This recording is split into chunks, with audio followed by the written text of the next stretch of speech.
Ever stop to think about the food you eat, the fuel in your car, or even the DNA inside your own cells? What's the one thing they all have in common? Well, it's all part of this huge, fascinating world of organic chemistry. And get this, we're talking about a field with over 9 million known compounds, and they're all built around one superstar element. How on earth is that possible? Stick around, because we're about to break down the simple rules that create this incredibly complex universe. So, here's the plan. We're going to start with the Great Divide in chemistry, then get into carbon's pretty amazing superpowers. After that, we'll look at how chemists actually map all these millions of molecules, get to know a key chemical family, and then wrap it up by putting everything in practice to solve a problem. Sound good? Let's dive in. All right, first up, the Great Divide. To really get a grip on organic chemistry, you've got to understand what it isn't. The whole world of chemistry is basically split into two big teams. You've got organic, which is the chemistry of carbon and, well, life. And then you have inorganic, which is pretty much everything else. And the line between them, it's actually way clearer than you might think.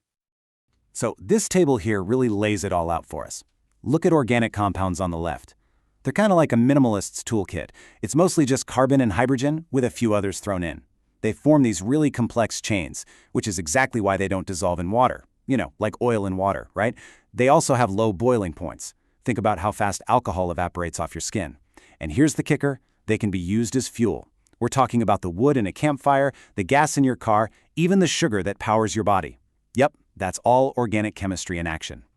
And that brings us right to the hero of our story, carbon. Seriously, everything we just talked about, it all comes down to this one element. So what is it about carbon? What gives it these, I guess you could call them superpowers, that let it be the foundation for millions and millions of different molecules? Let's dig in and find out.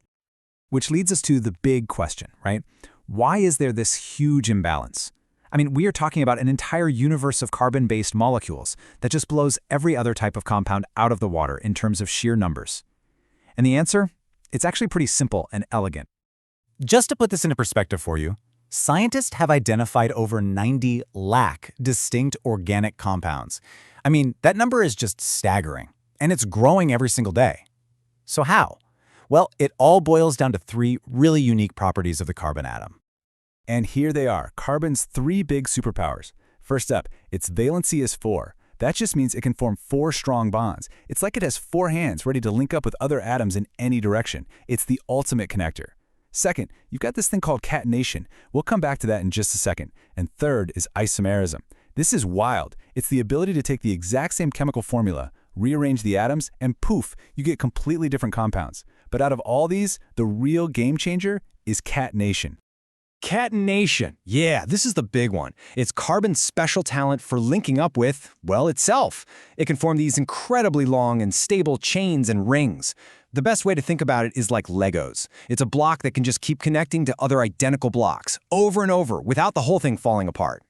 This one property, right here, is the main reason we have such enormous and complex organic molecules, everything from plastics to proteins. Okay, so we've established that there are millions of these compounds, all thanks to carbon's superpowers. So how in the world do chemists even begin to make sense of all that chaos? Well, they use a classification system. You can think of it like a big family tree for molecules. Let's walk through how it works, starting from the very top. So at the very, very top of our family tree, you have the entire kingdom, all organic compounds. This is ground zero, and from here we make our first big split. And that first split is between what we call aliphatic and aromatic compounds. The easiest way to think about it is that aliphatic compounds are usually straight or branched chains, like the fats and oils we use for cooking. Aromatic compounds, on the other hand, are these special ring structures. They were originally named that because they had strong smells, like benzene, which gives gasoline that distinct smell. Now, if we follow that aliphatic branch, it splits again. You've got open chain compounds, which are basically simple lines of atoms. A great example is the propane in a barbecue tank. And then you have closed chain or cyclic compounds. That's where the chain of atoms literally bites its own tail and forms a stable ring. And here's our final, really crucial split. Both of those types, the chains and the rings, can be either saturated or unsaturated. You've probably heard these words before, maybe talking about fats. Saturated just means the carbon chain is totally full of hydrogen atoms, with only single bonds between the carbons. Unsaturated means there are some double or even triple bonds in there, which leaves less room for hydrogen. And that one little difference, it completely changes how the molecule behaves, whether it's in a chemistry lab or inside your own body. All right, so now that we've got our map, let's zoom in on a really powerful idea for organizing all this stuff. It's called the homologous series. And the best way to think about it is like grouping compounds into different families that all share similar traits. So what exactly is a homologous series? Well, like it says here, it's basically a family of compounds that all have similar chemical properties. And here's the cool part. Each member of the family is different from the next one by just a single predictable unit, a CH2 group. This simple repeating pattern means their behavior is super predictable, which, as you can imagine, is a huge help for chemists.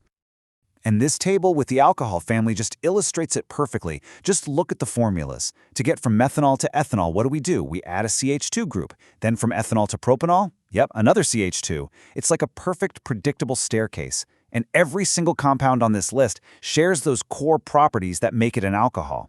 Pretty neat, right? Okay, theory is great and all, but how can we actually use this knowledge? Let's take a look at a common type of question you might see, and a really powerful technique for solving it, the good old method of elimination. So here's a typical question. Which of the following compounds is heterocyclic? Now, you might be looking at this list and thinking, I have no idea what thiophene is. And you know what? That is totally okay. We don't actually need to. We just need to know what the other options are. And for context, a heterocyclic compound is just a ring structure that has at least one atom in it that isn't carbon. Let's start with option A, cyclopropane. Okay, cyclo tells us it's a ring. Propane tells us it's made of 3 carbon atoms. So it's a ring made of only carbon. That makes it homocyclic, not heterocyclic. So A is out. And we can use that exact same logic for the next two. Benzene, that's a famous ring of 6 carbon atoms. So homocyclic, gone. What about cyclohexane? Same deal. It's a ring of 6 carbon atoms. Also homocyclic. So that's eliminated too. See? We're down to one option without even knowing what it is. And just by using the process of elimination, the only answer left has to be thiophene. And it turns out thiophene is a 5-membered ring that has a sulfur atom in it. So, by definition, it is a heterocyclic compound. It's a really powerful way to solve problems, isn't it? So, there you have it. We've journeyed from the great divide in chemistry to understanding carbon's 3 superpowers and the systems we use to organize it all. It's pretty amazing to see how an entire world, from the fuel we burn to life itself, is all built on just a few simple, elegant rules. It really makes you wonder, doesn't it? With these basic building blocks and this almost infinite potential, what incredible new materials or medicines or technologies are still out there, just waiting for someone to figure out the right combination?